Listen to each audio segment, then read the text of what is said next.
ரஷ்ய அதிபர் புதினுடன் வெளியுறவு மந்திரி ஜெய்சங்கர் சந்திப்பு. ரஷ்யாவுடன் வர்த்தகம் செய்யும் எந்த நாடும் கடுமையாக தண்டிக்கப்படும் ட்ரம்ப் மிரட்டல்.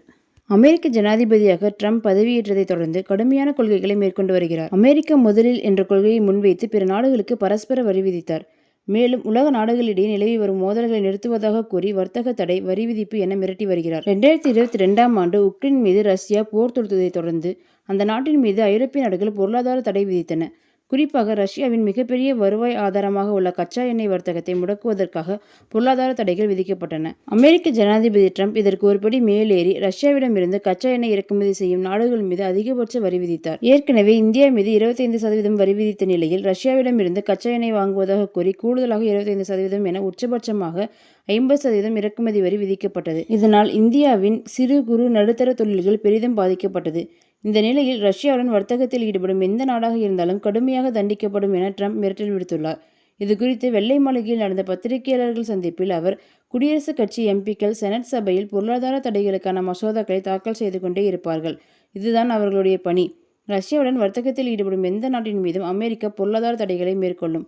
இதில் பாரபட்சம் இல்லை. அது எந்த நாடாக இருந்தாலும் சரி.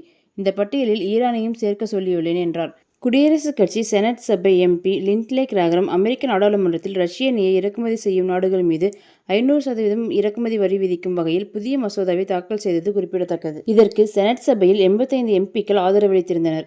மீண்டும் இதற்கான வாக்களிப்பு நடைபெறும் என அறிவிக்கப்பட்டுள்ளது. இதுகுறித்து லிண்ட்லே கூறுகையில், ஜனாதிபதி ட்ரம்பும் அவருடைய குழுவும் ரஷ்யாவுக்கு எதிராக இரும்பு கரம் கொண்டு போரிடுகிறார்கள். இதன் மூலம் இரத்த ஆறு ஓடுவது நிறுத்தப்படும். புதினின் போர் எந்திரத்திற்கு கச்சா எண்ணெய் வாங்கி நிதியளிக்கும் சீனா, இந்தியா, பிரேசில் உள்ளிட்ட நாடுகள் மீது விரைவில் செம்மட்டி அடி கொடுக்கப்படும் என்றார்.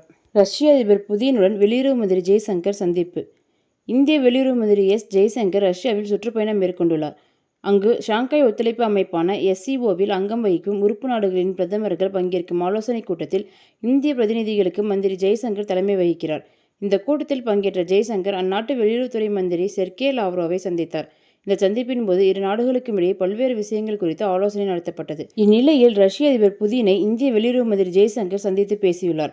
அதிபர் புதின் அடுத்த மாதம் இந்தியா வரவுள்ள நிலையில் இந்த சந்திப்பு முக்கியத்துவம் வாய்ந்ததாக கருதப்படுகிறது. இந்த சந்திப்பிற்கு பின் வெளியுறவு மந்திரி ஜெய்சங்கர் பேசுகையில், இந்திய ரஷ்ய உறவுகள் இரு நாடுகளின் பரஸ்பர நலனுக்கு மட்டுமல்ல, உலக நலனுக்கும் முக்கியமானது. உக்ரைன், மத்திய கிழக்கு மற்றும் ஆப்கானிஸ்தான் மோதல் உள்ளிட்டவை குறித்த கருத்துக்களை கூட்டத்தில் பரிமாறிக்கொள்வோம்.